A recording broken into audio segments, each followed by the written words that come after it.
എന്റെ കൃഷ്ണ, ഗുരുവായൂരപ്പ, ഭഗവാനെ,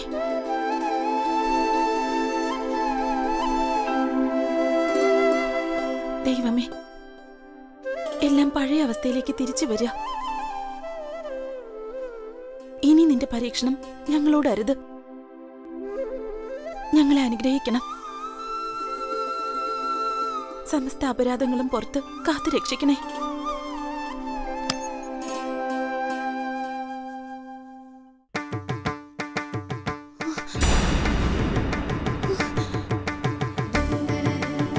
അമ്മേ, അയ്യോ അമ്മേ, മോക്ക് സുഖാണോ? അമ്മ എന്താ വിളിക്കാത്തത്? അമ്മ അമ്മ ഒറ്റയ്ക്കാണോ വന്നത്? വിളിക്കണ്ടെന്ന് കരുതി. അച്ഛനുണ്ടായിരുന്നു. എന്നിട്ട് അച്ഛൻ എവിടെ? പോയി. അമ്മ വിഷമിക്കണ്ട, എല്ലാം കലങ്ങി തെളിഞ്ഞില്ലേ. ഇനി ഒരു പ്രശ്നവുമില്ല. അനിക്കുട്ടൻ എവിടെ മോളെ? ഉറങ്ങുവാണോ? എഴുന്നേറ്റില്ല. പിന്നെ ഇന്നലെ ഒരു സംഭവം ഉണ്ടായി. എന്താ മോളെ? അത് അമ്മ വിഷമിക്കണ്ട. നീ കാര്യം എന്താണെന്ന് പറ. ഇന്നലെ രാത്രി ഭാമിനി ജയിലിൽ നിന്ന് വിളിച്ചിരുന്നു. എന്നിട്ട് കൊറേ ഭീഷണി. അയ്യോ, എന്റെ മോള് സൂക്ഷിക്കണം. അവർക്ക് എന്ത് ചെയ്യാൻ പറ്റും? ജയിലിന് വെളിയിൽ വരുമ്പോഴത്തെ കാര്യം അപ്പം നോക്കാം. നിനക്ക് വല്ലാത്ത ധൈര്യം ഉണ്ടായതുപോലെ. ഇവിടെ ജീവിക്കണമെങ്കിൽ അല്പം ധൈര്യം കൂടിയേ തീരും. അത് അവള് തന്നെ എന്നെ പഠിപ്പിച്ചത്, ആ ഭാമിനി.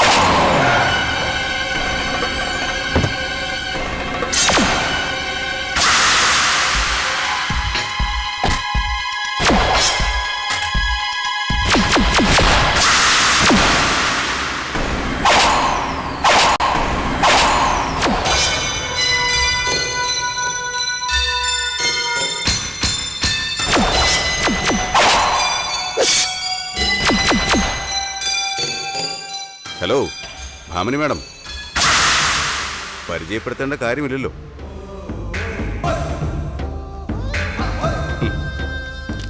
എങ്കിലും പറയാം, സിറ്റി പോലീസ് കമ്മീഷണർ അൻവർ. ഓ, welcome mister commissioner, welcome. Sit down. കഴിക്കാൻ എന്താ പറയേണ്ടത്? Hot or cool?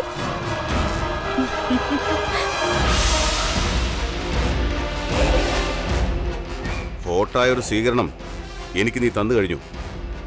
കുടുംബത്തിൽ കലഹമുണ്ടാക്കി എന്റെ സ്വസ്ഥത നശിപ്പിക്കാനുള്ള ശ്രമമുണ്ടല്ലോ, അതങ്ങ് ഏറ്റു.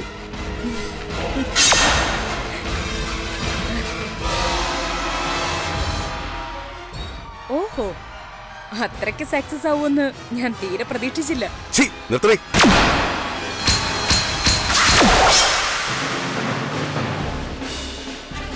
നീ എന്താ വിചാരിച്ചത്?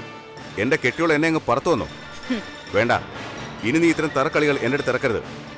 ഇറക്കിയാൽ താൻ ആദ്യം ഈ തറ പരിപാടികൾ നിർത്ത്. അപ്പൊ പ്രശ്നം അങ്ങ് തീരും. പിന്നെ അൻവർ സാർ ഒന്നറിയണം, ഇത് സ്ഥലം വേറെയാ. ഭാമിനിയുടെ താവളത്തിൽ വന്ന് ഭാമിനിക്കെതിരെ ശബ്ദമുയർത്തിയാൽ പുറംകടലിൽ കൊണ്ടുപോയി താഴ്ത്തിക്കളയും ഞാൻ. ഭാമിനി, നീ ഒരു സ്ത്രീയാണ്, വെറും പെണ്ണ്.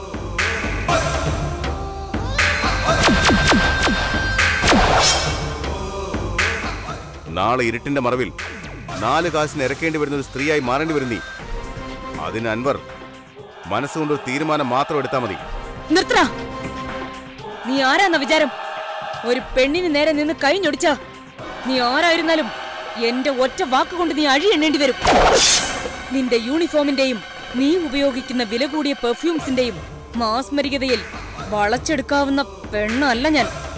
ഭാമിനിയാണ്, ഭാമിനി ഭട്ട്.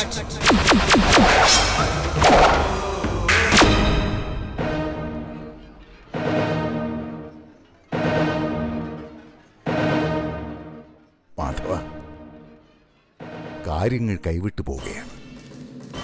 എത്രയും പെട്ടെന്ന് എന്തെങ്കിലും ചെയ്തേ പറ്റൂ. പാലിൽ കലക്കി ആ മരുന്ന് സാവിത്രിക്കുട്ടി കൊടുത്തോളാമെന്ന് വാക്ക് പറഞ്ഞ രമണൻ പോയത്. എനിക്ക് അപ്പോഴേ അറിയായിരുന്നു അവനത് കലക്കി അവൾക്ക് കൊടുക്കില്ലെന്ന്. അവനെ കുറ്റം പറഞ്ഞിട്ട് കാര്യമില്ല. അവളുടെ വയറ്റി കിടക്കുന്നത് അവന്റെ കുഞ്ഞ. ലോകത്ത് ആർക്കെങ്കിലും കഴിയോ അറിഞ്ഞുകൊണ്ട് സ്വന്തം കുഞ്ഞിനെ നശിപ്പിക്കാൻ? എന്റെ ഗീതേ, ഇങ്ങനെ വിശാലമായി പറഞ്ഞ് വെറുതെ സമയം മെനക്കെടുത്തിട്ട് എന്ത് കാര്യം? നമ്മൾ ഇനി എന്ത് ചെയ്യണമെന്ന് പറ. എന്ത് ചെയ്യാൻ? രമണന്റെ വീട്ടിൽ സാവിത്രിക്കുട്ടി നിൽക്കുന്നിടത്തോളം കാലം ഒരു ചുക്കും ചെയ്യാൻ കഴിയില്ല. എങ്ങനെയെ അനുനയിപ്പിച്ച് സാവിത്രിക്കുട്ടി ഇവിടെ വരുത്തുക, എന്നിട്ട് ഇവിടെ വച്ച് അവളുടെ ഗർഭം നമ്മളായിട്ട് അലസിപ്പിക്കുക. അതുമാത്രമേ ഒരു പോംവഴിയുള്ളൂ. അവൾ ഈ വീടിന്റെ പടി ഇറങ്ങി പോയവളാ. എന്റെ ഗീതേ, ഇനി അവള് തിരികെ ഈ വീടിന്റെ ഉമ്മറത്ത് കയറുമെന്ന് നിനക്ക് തോന്നുന്നുണ്ടോ?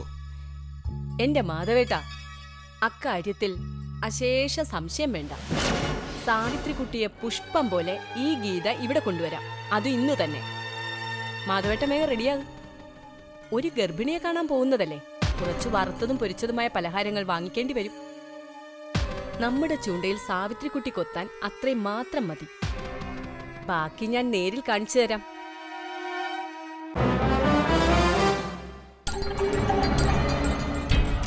എന്ത് നാടകമായാലും വേണ്ടില്ല, അവളെ ഇവിടെ കൊണ്ടുവന്ന് ഗർഭം മത്സിപ്പിച്ചേ പറ്റൂ.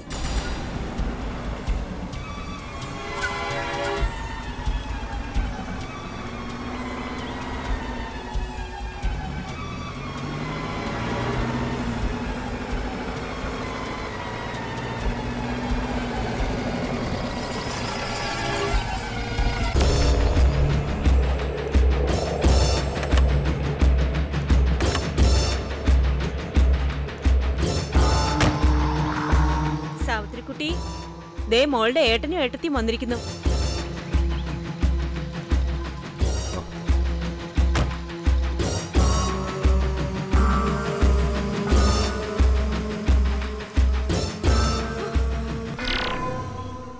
ചെമ്പകമുറ്റത്തെ പെൺകൊടി ഒരു അമ്മയാകാൻ പോകുന്ന വിവരം നാട്ടുകാര് പറഞ്ഞറിയേണ്ട ഗതികേടായി.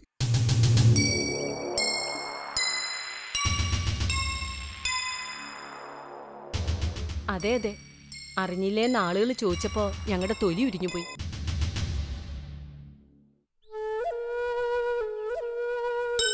അങ്ങനെ പറയരുത്. ചടങ്ങുകളൊക്കെ അതിന്റെ രീതിയിൽ തന്നെ നടക്കാതിരിക്കില്ലല്ലോ.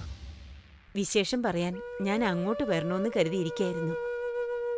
നിങ്ങൾ കയറിയിരിക്കെ. ഓ വേണ്ടെന്നേ, ഞങ്ങൾ ഇവിടെ കാണാൻ നിന്നോളാം. ഇത്രടം വരെ ഇരുന്നല്ലേ വന്നത്. എന്താ സാവിത്രിക്കുട്ടിക്ക് വിശ്വസിക്കാൻ കഴിയണില്ലല്ലേ? ദേ, ഞങ്ങൾക്ക് നിന്നെ അങ്ങനെ ഉപേക്ഷിക്കാൻ പറ്റുമോ? ഞങ്ങളുടെ പെണ്ണായി പോയില്ലേ? നീ സ്വയം ഇറങ്ങി പോന്നത് ആ വീട്ടിൽ നിന്ന്. ഞങ്ങളുടെ സ്ഥാനത്ത് വേറെ ആരായിരുന്നാലും തിരിഞ്ഞു നോക്കില്ല. അതെ. ആ, എന്തായാലും ഞാനൊരു അമ്മാവനാവാൻ പോകുന്നതിൽ സന്തോഷമുണ്ട്. ആ, അമ്മ ഇതൊക്കെ അങ്ങ് അകത്തേക്ക് വെച്ചോളൂ. എന്താ ഇതൊക്കെ? ഗർഭിണിയായ പെണ്ണിനെ കാണാൻ വരുമ്പോ അതിനൊക്കെ ഒരു രീതികളില്ലേ? കുറച്ച് അച്ചപ്പം, നെയ്യപ്പം, കായ വറുത്തത്. എങ്ങനെയാ വെറും കൈയോടെ വരിക? വാങ്ങിക്കും മോളെ. ചടങ്ങുകൾ എന്നും ചടങ്ങുകൾ തന്നെയാ.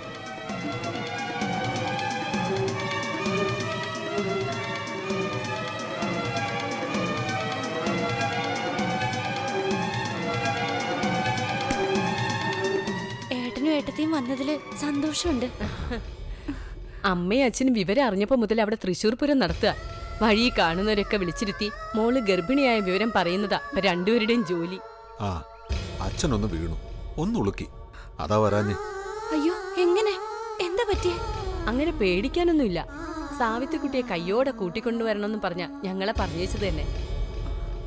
അയ്യോ, ഞാൻ വരാനോ? ആ, നീ വന്നില്ലേനുണ്ടല്ലോ, എടുത്ത് വണ്ടിയിലിട്ടോണ്ട് പോകും. അമ്മ, ഞങ്ങൾ നിന്നെയും കൊണ്ട് വരണമെന്ന് നോക്കി പടിക്കൽ തന്നെ കാത്തു നിൽക്കാവും. എന്തൊക്കെയാ ഉണ്ടാക്കി വെച്ചിട്ടുള്ളതെന്നറിയോ? മാമ്പഴ പുളിശ്ശേരി, അടപ്രഥമൻ, ഇഞ്ചിത്തൈര്, ഉപ്പിലിട്ടത്. അമ്മ തന്നെ എല്ലാം ഉണ്ടാക്കിയത് പുന്നാര മോക്ക് വേണ്ടി. എന്നാ സമയം കളയണ്ട, വെയില് മൂക്കുന്നതിന് മുമ്പേ നമുക്കങ്ങ് പോകാം.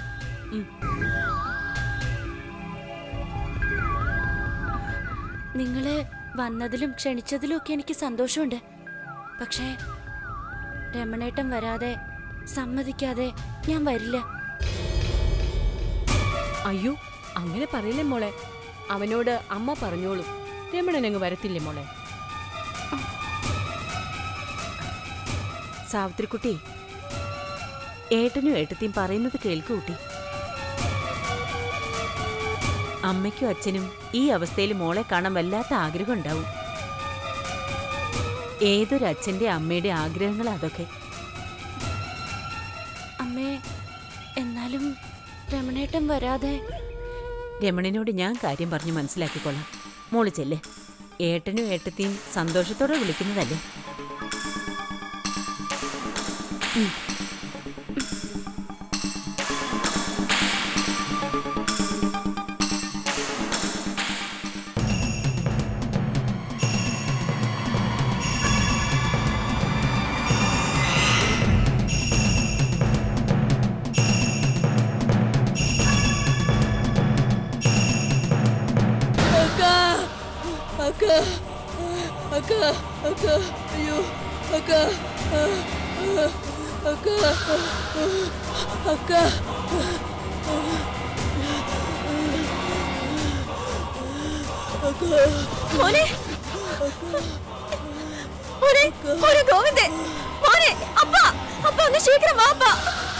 എന്താ എന്ത് പറ്റി?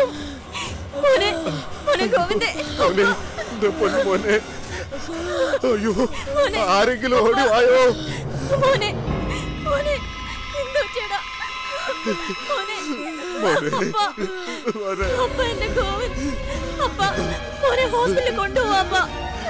ആരെങ്കിലും ഒന്ന് വന്ന് സഹായിക്കണേ മോനെ. ആരെങ്കിലും ഒന്ന് സഹായിക്കണേ.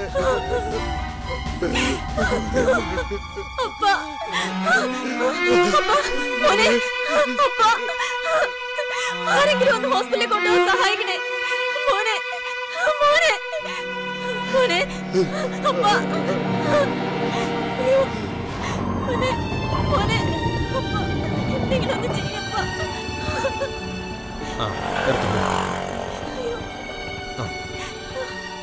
മോനെ, അപ്പ, മോനെ. എന്തു പറ്റി? എന്താ ഇവിടെ? ഭാഗവതരുടെ മുമ്പ് ബോധം കെട്ടതാ.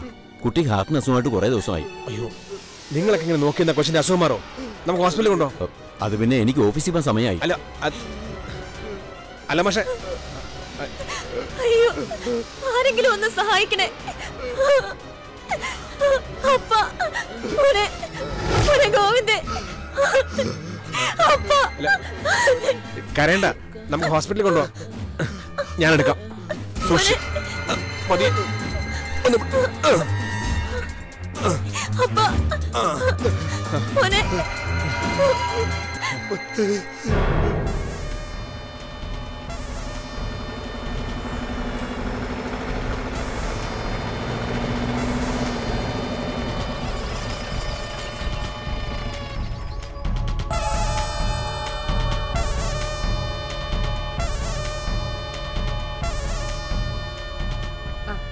ഇറങ്ങാം മോളെ.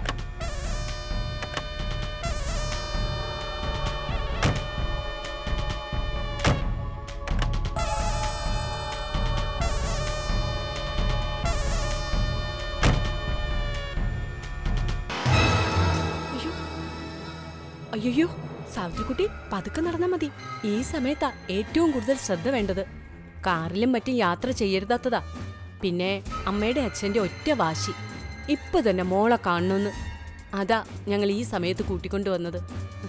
അതെ അതെ, അച്ഛനും അമ്മയ്ക്കും സാവിത്രിക്കുട്ടിയെ കാണണമെന്ന് പറഞ്ഞിട്ട് ഞങ്ങളുടെ രണ്ടുപേരും തലയ്ക്ക് സ്വൈര്യം തന്നിട്ടില്ല.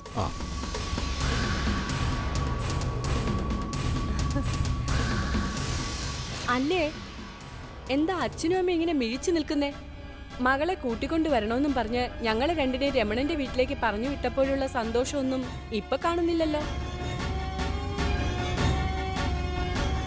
മകളെ നേരിട്ട് കണ്ടിട്ടും അമ്മയ്ക്കും അച്ഛനും വിശ്വാസമായിട്ടില്ലാന്ന് തോന്നുന്നു. എന്റെ അച്ഛാ, അമ്മേ, സംശയിക്കണ്ട, ഇത് നമ്മുടെ സാവിത്രിക്കുട്ടി തന്നെയാ. അമ്മ അമ്മയും അച്ഛനും കാണാൻ വേണ്ടി കാത്തിരിക്കാനെന്ന് പറയേണ്ട താമസം സാവിത്രിക്കുട്ടി ആ നിമിഷം ഇറങ്ങിപ്പോന്നു ഞങ്ങളുടെ കൂടെ.